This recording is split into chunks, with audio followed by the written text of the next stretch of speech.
Hello everyone, welcome back to my channel that is lectures by doctor Shivi Bhasin. आज हम एक और नया टॉपिक लेकर आए हैं जो कि प्रोटीन का स्ट्रक्चर मैंने आप लोगों को पढ़ाया था, है ना, प्राइमरी, सेकेंडरी, टर्शरी और क्वाटरनरी।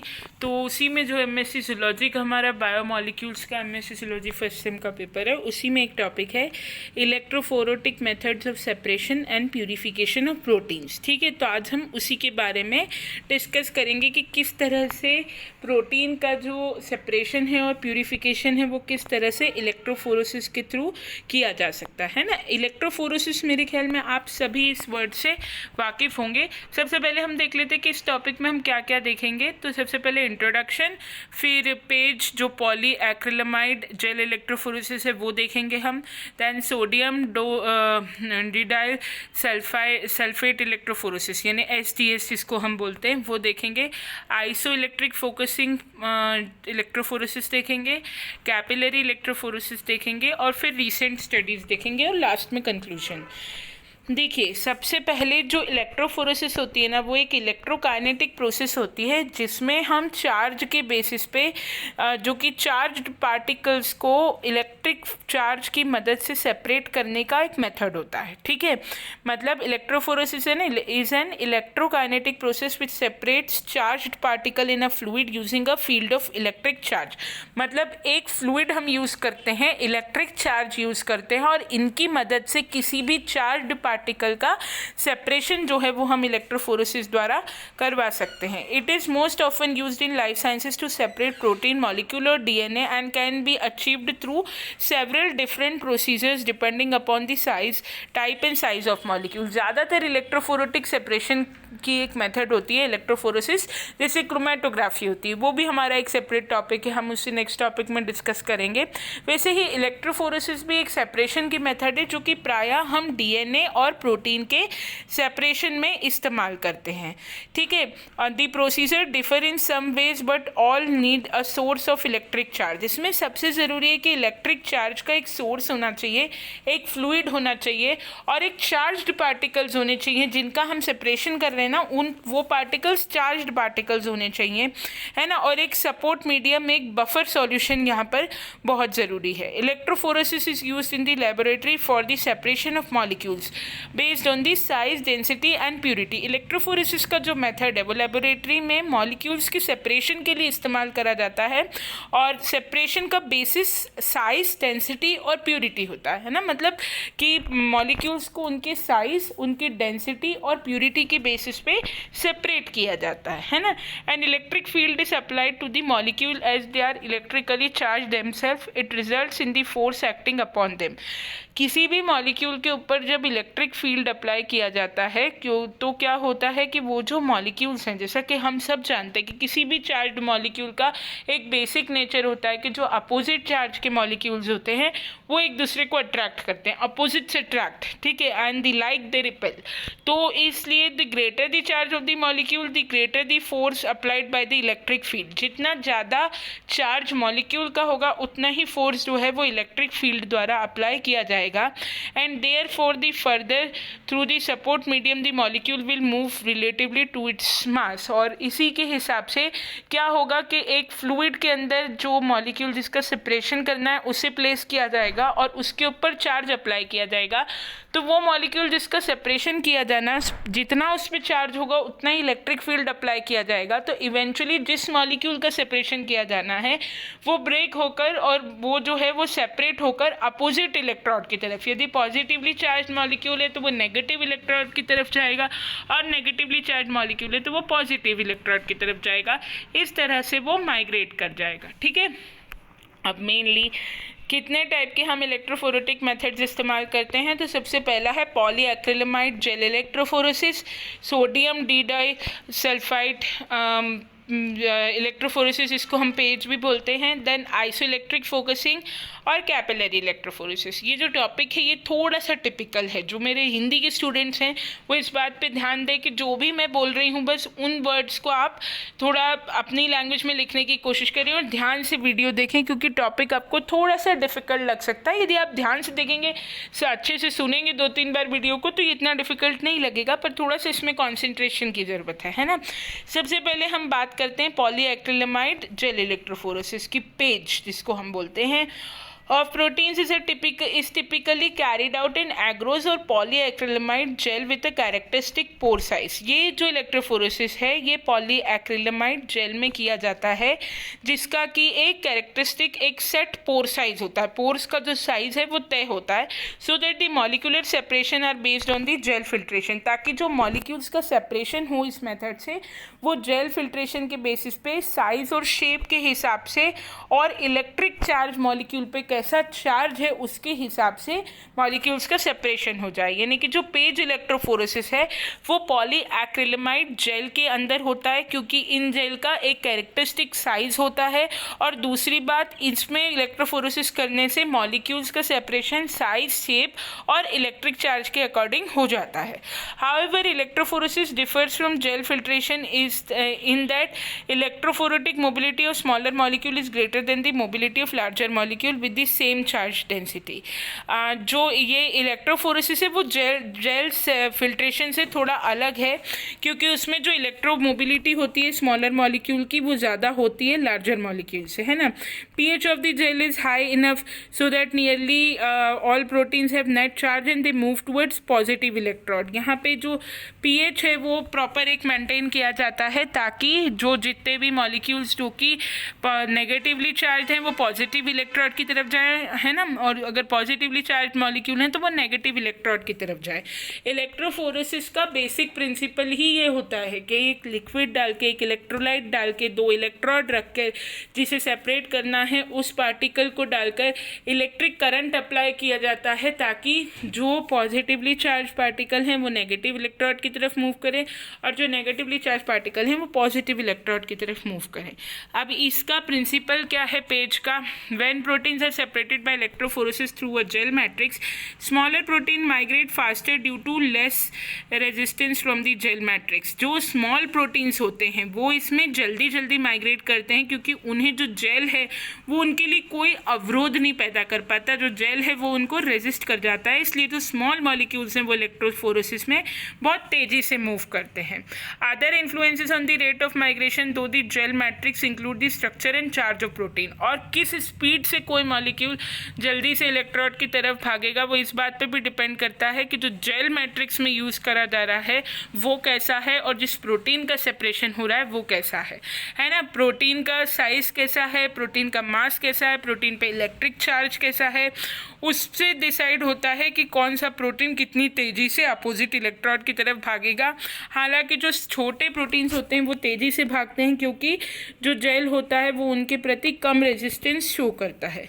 ठीक है, अब यदि हम इसकी वर्किंग को देखें तो कई प्रकार के जो बफर सिस्टम होते हैं they are used in PAGE, है ना, depending upon the nature of the sample. जो इलेक्ट्रोलाइट है, जो बफर सिस्टम है वो कैसा यूज़ होगा ये डिपेंड करता है कि कैसा सैंपल किसका हम इलेक्ट्रोफोरेसिस कर रहे हैं, है ना। और ये anode the buffers used at anode and cathode. Anode और कैथोड ये दो इलेक्ट्रोड हैं, पॉजिटिव इलेक्ट्रोड और नेगेटिव इलेक्ट्रोड हैं ये, विच में बी सेम और different and electric field is applied across the gel causing the negatively charge protein और nucleic acid to migrate across the gel away from the negative end towards the positive electrode. ठीक है, positive electrode जो है वो anode है और जो negative electrode है वो कैथोड है।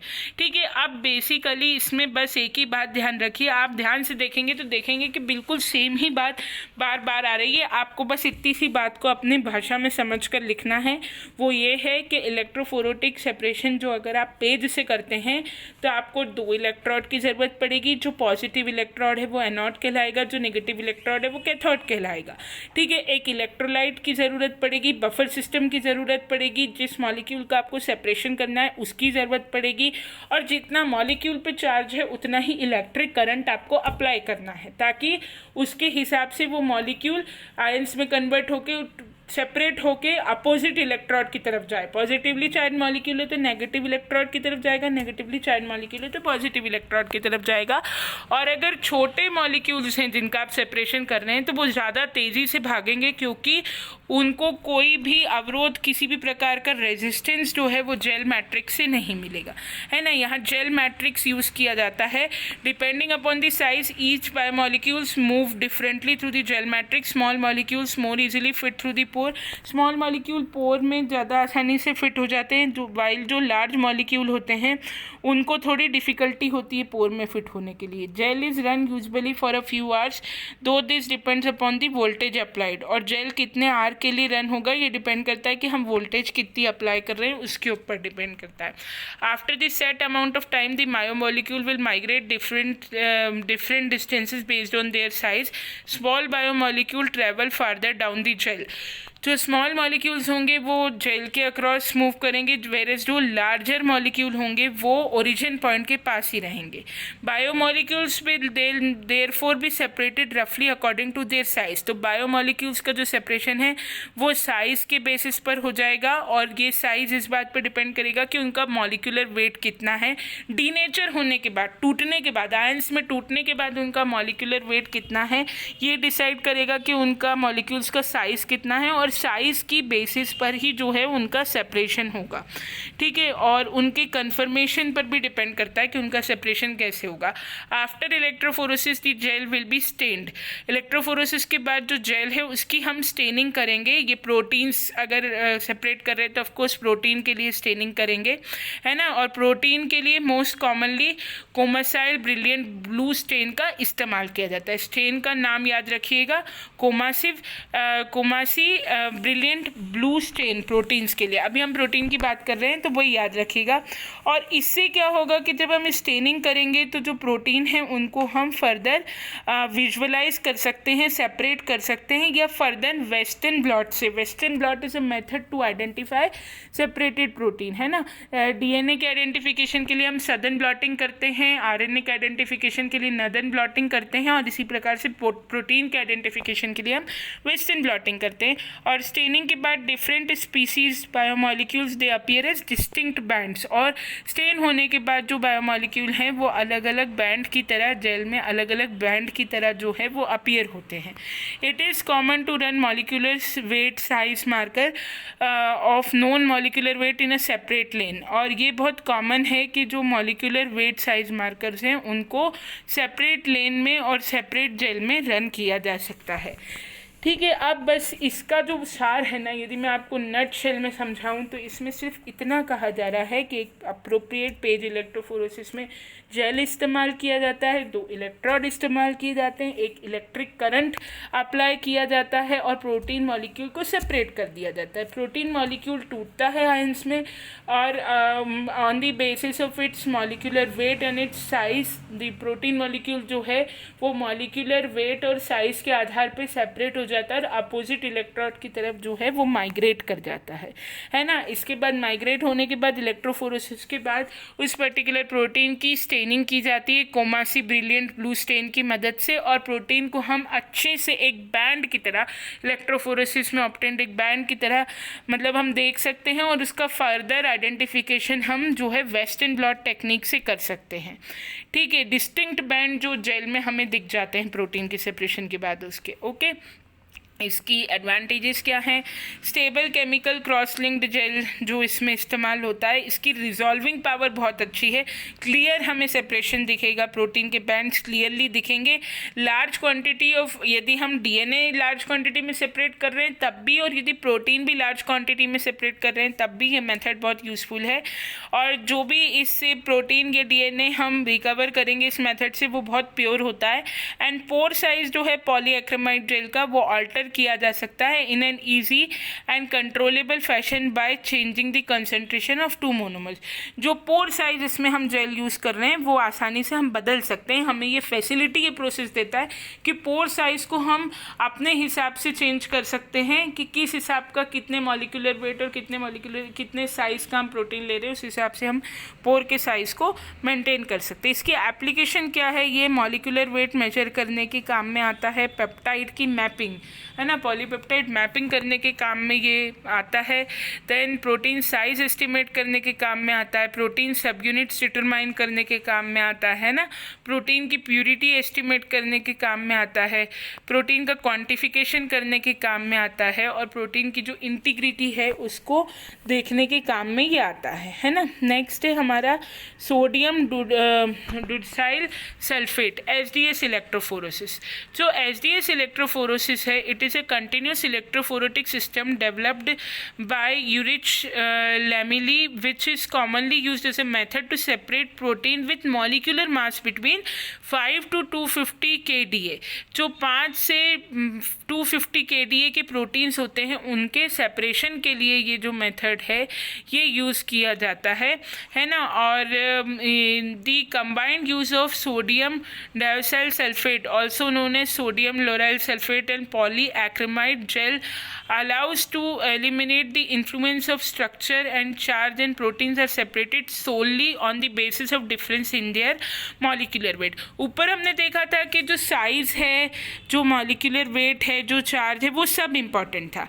यहाँ पर जो पॉलीएक्रिलामाइड जेल है उसके इस्तेमाल के कारण बाकी की चीज़ें जैसे कि स्ट्रक्चर और चार्ज का जो इन्फ्लुएंस है वो ख़त्म हो जाता है, और प्रोटीन जो है केवल सोली किसके बेसिस पर सेपरेट होता है, यहाँ पे it is separated on the basis of molecular wait. यहाँ केवल एक ही पैरामीटर काम करता है कि किस प्रोटीन का मॉलिक्यूलर वेट कितना है।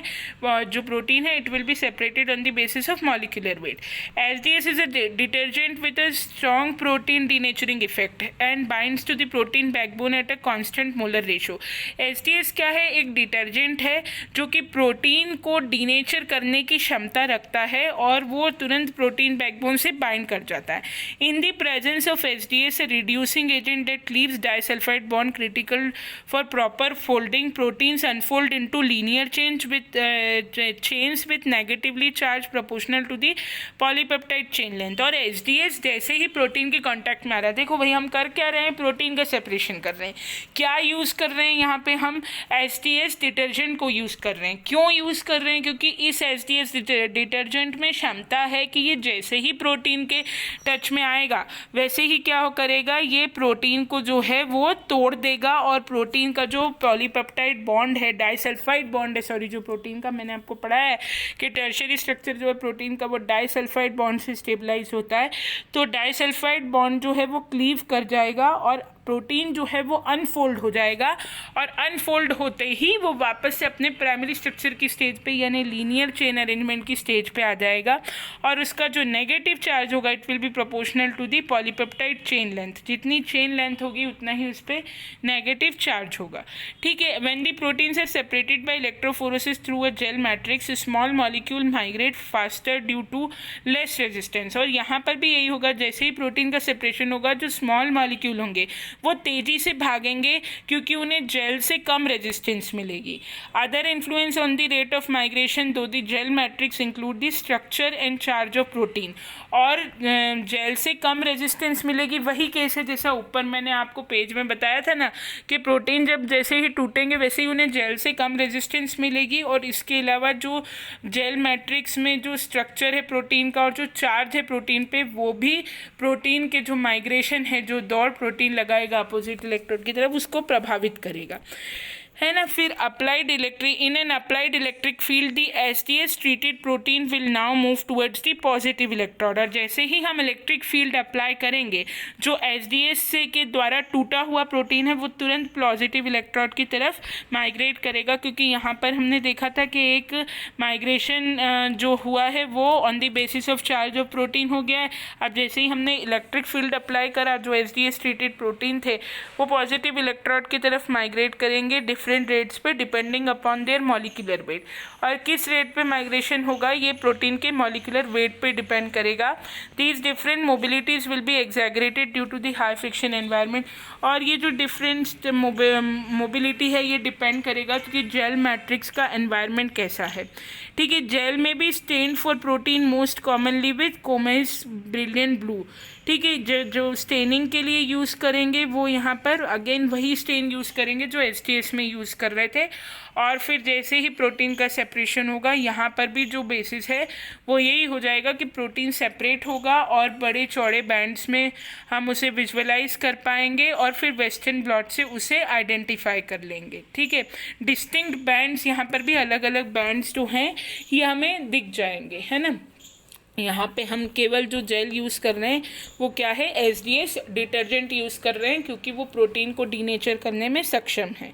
ठीक है, ये लो मॉलिक्यूलर वेट फ्रेगमेंट्स के सेपरेशन के लिए बहुत ही अच्छी टेक्निक है, लो मॉलिक्यूलर वेट फ्रेगमेंट्स को सेपरेट करने के लिए। और ये भी stable chemically cross linked gel है, इसका रिजॉल्विंग पावर बहुत अच्छा है। Then comparison of polypeptide composition with of different sample, इसका एप्लीकेशन क्या है कि इससे हम दो अलग अलग पॉलीपेप्टाइड कंपोजिशन के सैंपल्स को कंपेयर कर सकते हैं और नंबर और साइज ऑफ पॉलीपेप्टाइड सब यूनिट हम एनालाइज कर सकते हैं। पोस्ट इलेक्ट्रोफोरोसिस एप्लीकेशन जैसे वेस्टर्न ब्लॉटिंग हम करके प्रोटीन को आइडेंटिफाई कर सकते हैं, और प्रोटीन की स्टेनिंग जो है वो जेल में कोमेस के साथ कर सकते हैं। Pouring and running a protein gel by procuring commercial cassettes, है ना, हम किसी भी प्रोटीन पोर की, ये तो आप भले ही छोड़ देना, आप बस इतना याद रखना कि इससे हम कंपैरिजन कर सकते हैं किसी भी पॉलीपेप्टाइड के कंपोजिशन का, है ना, नंबर और साइज ऑफ पॉलीपेप्टाइड सब यूनिट्स का एनालिसिस कर सकते हैं। और वेस्टर्न ब्लॉटिंग करने के लिए हम प्रोटीन, मतलब इसके बाद वेस्टर्न ब्लॉटिंग करी जा सकती है प्रोटीन की उसके आइडेंटिफिकेशन के लिए। Then staining of protein in gel with organic stain कर सकते हैं इलेक्ट्रोफोरेसिस के बाद हम प्रोटीन को। और सबसे ज़रूरी है कि हम प्रोटीन के यूबिक्यूटिनेशन एक प्रकार का पोस्ट ट्रांसलेशनल जो मॉडिफिकेशन है, प्रोटीन बनने के बाद जो मॉडिफिकेशन होता है प्रोटीन का माइटोकॉन्ड्रिया में, प्रोटीन में डिफरेंट ग्रुप्स का एडिशन होता है, उसमें से ये यूबिक्यूटिन जो है एक्चुअली ये एक प्रोटीन है, और यूबिक्यूटिनेशन जो है वो इसका पोस्ट ट्रांजिशनल मतलब चेंज है, इसके बनने के बाद इस प्रोटीन के इसका कुछ मॉडिफिकेशन होता है, उसको भी हम डिटेक्ट कर सकते हैं with the help of electrophoresis. ठीक है, तो 3-4 पॉइंट भी आप इसमें से लिखेंगे तो वो मोर देन सफिशिएंट है। नेक्स्ट मेथड प्रोटीन को सेपरेट करने का है isoelectric focusing. Isoelectric focusing known as electrofocusing is a technique for separating different molecules by differences in their isoelectric point. Isoelectric point उस पॉइंट को बोलते हैं जहाँ पर कि प्रोटीन के ऊपर कोई भी नेट चार्ज नहीं होता, वो बिल्कुल न्यूट्रल हो जाता है। अभी तक आपने ऊपर वाली टेक्निक में मॉलिक्यूलर वेट के बेसिस पे सेपरेशन किया, उससे पहले आपने चार्ज, साइज और मॉलिक्यूलर वेट तीनों के बेसिस पे सेपरेशन किया। अब यहाँ पर जो ऐसे मॉलिक्यूल्स का सेपरेशन, ऐसे प्रोटीन्स का सेपरेशन जिनका कि जो नेगेटिव चार्ज है वो बिल्कुल न्यूट्रल हो गया है। It is a type of zero electrophoresis usually performed on protein in a gel that takes advantage of the fact that overall charge on the molecule of interest is a function of the pH of the surrounding. अब अगर यहाँ protein के ऊपर कोई charge नहीं है तो उसके ऊपर चार्ज आप क्या मानोगे, तो यहाँ पर ये टेक्निक यूज़ होती है कि किसी भी प्रोटीन जो कि जेल के अंदर है उसके ऊपर अगर कोई चार्ज नहीं है, उसके ऊपर अगर न्यूट्रल चार्ज है, तो उसकी सराउंडिंग्स का जो चार्ज है ना वो उसका चार्ज मान लिया जाएगा। यानी कि प्रोटीन आइसोइलेक्ट्रिक पॉइंट पर जाकर न्यूट्रल चार्ज रखता है, उसके ऊपर कोई चार्ज नहीं है, तो फिर आप क्या चार्ज होगा इसका जिसके बेसिस पे सेपरेशन होगा, तो जो इसकी सराउंडिंग्स का चार्ज है ना वो इसका चार्ज मान लिया जाएगा। ओके, देन इसका प्रिंसिपल क्या है, जो आइसोइलेक्ट्रिक फोकसिंग होती है, it works on the principle on the property of individual protein molecule to stop movement at a certain isoelectric point under electric field. ये जो टेक्निक है इसकी वो ये है कि जो प्रोटीन्स हैं, इंडिविजुअल प्रोटीन है, वो एक पर्टिकुलर आइसोइलेक्ट्रिक पॉइंट पर इलेक्ट्रिक फील्ड अगर उसमें अप्लाई किया जाए तो एक पर्टिकुलर पॉइंट पर जाके जो मूवमेंट है वो बंद कर देता है। इस टेक्निक के ऊपर मतलब जो प्रोटीन्स हैं उनके ऊपर अगर इलेक्ट्रिक फील्ड अप्लाई करा जाए तो एक पर्टिकुलर लेवल पे जाकर, एक पर्टिकुलर पॉइंट पे जाकर वो जो है वो मूवमेंट स्टॉप कर देते हैं। And if a molecule diffuses away from the position, its net charge will change as it moves into a region of different pH। और जैसे ही वो मॉलिक्यूल अलग pH में जाएगा, डिफरेंट pH में जाएगा, उसका जो नेट चार्ज है वो चेंज होगा and resulting electrophoretic forces will move it back to the isoelectric point. Each species of protein is therefore forced into a narrow band. क्या होगा कि आइसोइलेक्ट्रिक पॉइंट पर इस प्रोटीन पर कोई चार्ज नहीं है, है ना, न्यूट्रल चार्ज का है, तो ये क्या करेगा, जब आप इलेक्ट्रिक फील्ड अप्लाई करोगे ना, तो ये प्रोटीन अपने आइसोइलेक्ट्रिक पॉइंट को छोड़ के आगे की तरफ मूव करने की कोशिश करेगा, और जैसे ही पीएच चेंज होगा ये चार्ज डेवलप करने लगेगा, और जैसे ही ये चार्ज डेवलप करने लगेगा इसे पीछे की तरफ फिर से एक धक्का दिया जाएगा ताकि ये आइसोइलेक्ट्रिक पोजीशन में वापस आ जाए। और जब ये आइसोइलेक्ट्रिक पोजीशन में वापस आएगा तो उस दौरान ये एक नैरो बैंड जो है वो डेवलप करेगा, है ना। तो अब एक बार फिर से मैं बता देती हूँ क्या हुआ कि आपने एक प्रोटीन के ऊपर इलेक्ट्रिक फील्ड अप्लाई करा, प्रोटीन जो था वो अपने आइसोइलेक्ट्रिक पॉइंट पे था, मतलब कि वो न्यूट्रल चार्ज की कंडीशन में था, लेकिन वो एक इलेक्ट्रोलाइट में, एक एम्फोलाइट में पड़ा हुआ है। तो जब आपने उस पर इलेक्ट्रिक फील्ड अप्लाई करा तो उसने थोड़ा मूवमेंट करने की कोशिश करी और वो अपने आइसोइलेक्ट्रिक पॉइंट से, अपने न्यूट्रल चार्ज के घेरे से उसने बाहर जाने की कोशिश की। जैसे ही वो बाहर गया वैसे ही उसका पीएच चेंज हुआ, जैसे ही पीएच चेंज हुआ उसने कुछ चार्ज डेवलप करने की कोशिश की, जैसे ही उसने चार्ज डेवलप करने की कोशिश करी तुरंत उसे एक धक्का लगा और वापस से उसे उसके आइसोइलेक्ट्रिक पॉइंट की तरफ धकेल दिया गया।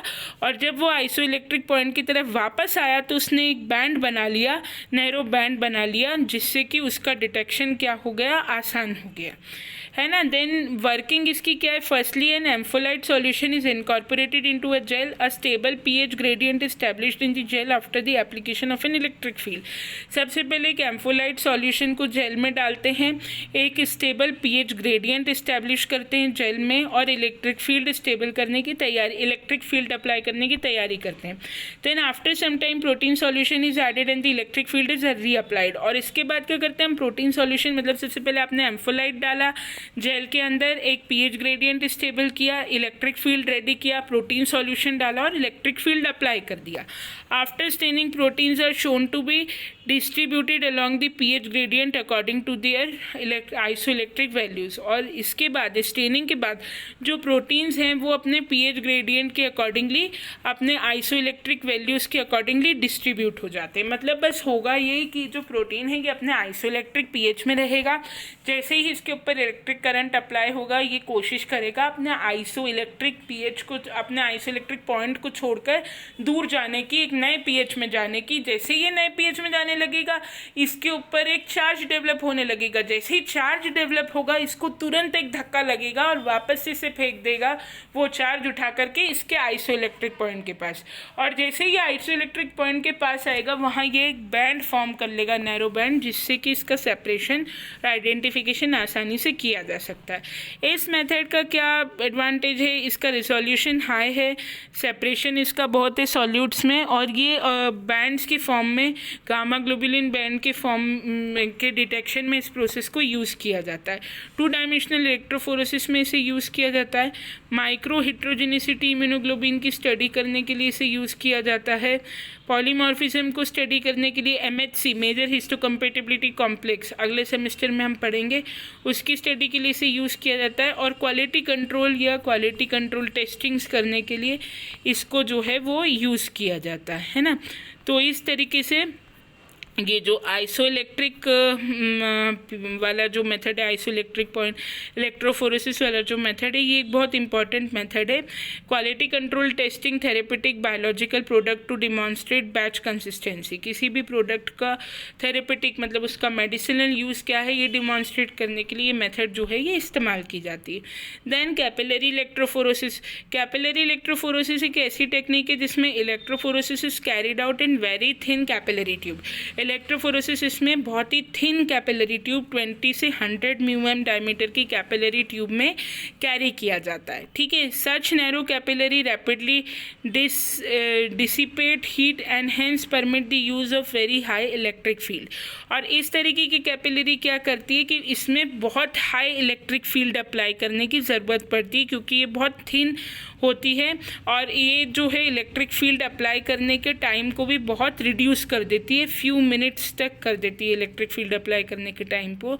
It can separate only small molecule of material, it is largely limited to use as an analytical. इसको हम एक एनालिटिकल टूल की तरह, एक बहुत अच्छे सेपरेशन के तरीके की तरह से यूज़ कर सकते हैं।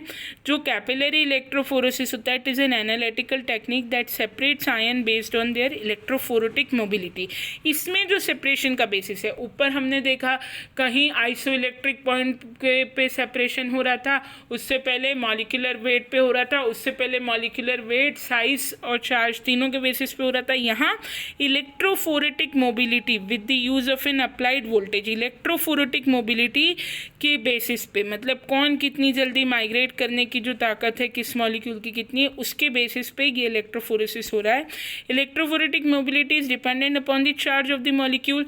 इलेक्ट्रोफोरेटिक मोबिलिटी किस बात पर डिपेंड करती है कि मॉलिक्यूल पे चार्ज कितना है, उसका घन, उसकी जो विस्कोसिटी, कितना विस्कस है वो, और उसका एटम का रेडियस क्या है। इन तीन बातों पे electric mobility, electrophoretic mobility depend करती है, और इलेक्ट्रोफोरेटिक मोबिलिटी के बेसिस पे कैपिलरी इलेक्ट्रोफोरेसिस होता है। The rate at which the particle moves is directly proportional to the applied electric field.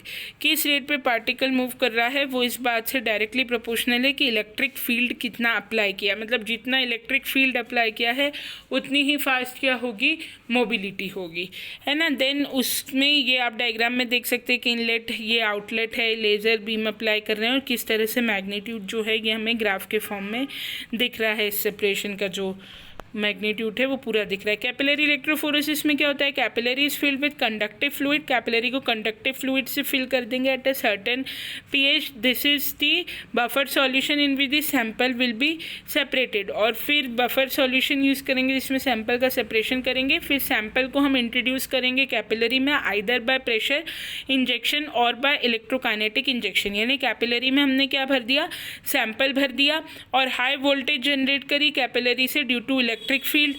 देखिए सबसे पहले हमने क्या किया, कैपिलरी इलेक्ट्रोफोरेसिस में कैपिलरी को फिल करा कंडक्टिव फ्लूइड से, है ना, जिसकी एक पर्टिकुलर पीएच है, और फिर उसके बाद हमने सैंपल इंट्रोड्यूस किया कैपिलरी में, ठीक है, और बाय प्रेशर से सैंपल को इंड्यूस कर दिया। देन हाई वोल्टेज हमने जनरेट करा कैपिलरी में, जिससे कि कैपिलरी में इलेक्ट्रिक इफेक्ट जनरेट होगा, और जो सैंपल हमने कैपिलरी में भरा था जिसके ऊपर हम हाई वोल्टेज दे रहे हैं, वो सैंपल के जो कंपोनेंट है वो माइग्रेट कर जाएंगे कैपिलरी से अलग अलग स्पीड से, यानी जो सैंपल के कंपोनेंट्स हैं वो डिफरेंट स्पीड पे यहाँ पे माइग्रेट करेंगे, और जो पॉजिटिव कंपोनेंट है वो नेगेटिव इलेक्ट्रोड की तरफ जाएंगे, और जो नेगेटिव कंपोनेंट है वो पॉजिटिव इलेक्ट्रोड की तरफ जाएंगे। जैसे कि हम जानते हैं कि जो अपोजिट मूवमेंट होगा, अपोजिट चार्ज पार्टिकल, नेगेटिव है तो पॉजिटिव की तरफ जाएगा, पॉजिटिव है तो नेगेटिव की तरफ जाएगा। When you look at the capillary at a certain place with a detector, you will find see the first component pass and later on the slower. जो तेजी से भागने वाले कंपोनेंट हैं वो पहले पास करेंगे, वो पहले माइग्रेट करेंगे, मतलब जो आसानी से तेज़ी से भाग सकते हैं वो नेगेटिव मॉलिक्यूल्स जो है वो पॉजिटिव की तरफ चले जाएंगे, पॉजिटिव मॉलिक्यूल्स नेगेटिव की तरफ चले जाएंगे, है ना, वो तेज़ी से भाग सकते हैं। देन उसके बाद अगर अपन ये चीज़ एक डिटेक्टर में देखेंगे तो ये क्लियरली दिखेगा कि जो फास्ट भागने वाले कंपोनेंट है वो पहले तेज़ी से भाग जाएंगे, और जो स्लो भागने वाले कंपोनेंट है वो धीरे धीरे बाद में दिखेंगे।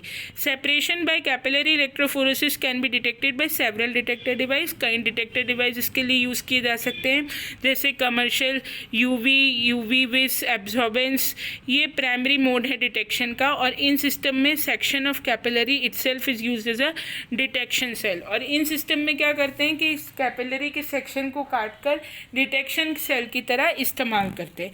तो यानी कैपिलरी इलेक्ट्रोफोरेसिस में कैपिलरी के अंदर हम सैंपल भर देंगे, उसी में हाई वोल्टेज जो है वो अप्लाई करेंगे, और इसे डिटेक्टर के थ्रू देखेंगे तो हम देखेंगे कि जिनकी इलेक्ट्रिक मोबिलिटी, जो मॉलिक्यूल्स तेज़ी से भाग सकते हैं, जिनकी इलेक्ट्रिक मोबिलिटी ज़्यादा है वो जल्दी फास्टर भाग जाएंगे, और जिनकी इलेक्ट्रिक मोबिलिटी कम है वो स्लो भागेंगे, और इलेक्ट्रिक मोबिलिटी के बेसिस पर ही सेपरेशन होगा। एडवांटेजेस क्या है इसकी, सेपरेशन एफिशिएंसी ज़्यादा है, शॉर्ट एनालिसिस टाइम है इसका, और लो इसका वेस्ट जनरेशन जो है वो भी लो है। इसके एप्लीकेशन क्या है, ये डीएनए फिंगरप्रिंटिंग में इस्तेमाल किया जाता है, फार्मास्यूटिकल इंडस्ट्री में इस्तेमाल किया जाता है, एंटी HIV ड्रग्स के एनालिसिस में इस्तेमाल किया जाता है, और क्लिनिकल और फॉरेंसिक साइंस में इसका बहुत इस्तेमाल होता है।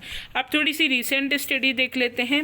2014 में मार्क डेगलिन ने वर्क किया था on the principle of 2D electrophoresis as well as both recent and methodological advances and new application. इन्होंने ये डिस्कस डिस्कवर करा था कि 2D इलेक्ट्रोफोरेटिक मेथड्स जो हैं वो भी बहुत एफिशिएंटली प्रोटीन के सेपरेशन में काम करते हैं। और 2017 में डेवर्ड ने डिस्क्राइब करा था the significant recent advancements in the analysis of protein by capillary and microchip electrophoresis. इन्होंने ये भी बताया था कि प्रोटीन का सेपरेशन करने के लिए कैपिलरी इलेक्ट्रोफोरेसिस तो है ही अच्छा मेथड, लेकिन एक माइक्रोचिप इलेक्ट्रोफोरेसिस जो कि बिल्कुल रिसेंट डेवलपमेंट है। मैंने ज़्यादा डिटेल में अभी इसलिए नहीं दिया क्योंकि उसके बारे में बहुत ज़्यादा कुछ अभी नोन नहीं है, एक रिसेंट डेवलपमेंट है। आप चाहें तो थोड़ा सा देख सकते हैं, और टॉपिक भी बहुत लंबा हो रहा था, इससे ज़्यादा की ज़रूरत नहीं थी। तो माइक्रोचिप इलेक्ट्रोफोरेसिस जो है वो भी एक नया मेथड है प्रोटीन को सेपरेट करने के लिए। कंक्लूजन देख लेते हैं। इलेक्ट्रोफोरेसिस वो established for more than 100 years ago. 100 साल पहले इलेक्ट्रोफोरेसिस की जो है वो डिस्कवरी हुई थी, और ये एक इम्पॉर्टेंट टेक्निक है आज भी। In the form of gel electrophoresis it is almost the only technique use for solving complicated separation task in genomics and proteomics. Genomics और प्रोटियोमिक्स की स्टडी में यूज़ की जाने वाली एक बहुत इंपॉर्टेंट टेक्निक है।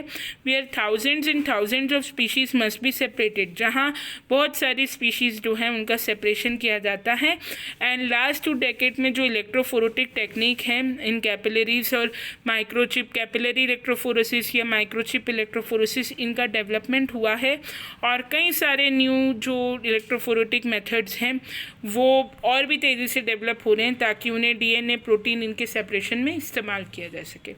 आई होप आपको टॉपिक समझ में आया होगा। वीडियो भी थोड़ा सा लंबा हो गया, टॉपिक भी थोड़ा सा कॉम्प्लिकेटेड है, लेकिन अगर आप कॉन्सेंट्रेशन से समझेंगे तो श्योरली आपको समझ में आएगा, और टॉपिक इम्पॉर्टेंट भी है। तो इस वीडियो को ध्यान से देखिएगा।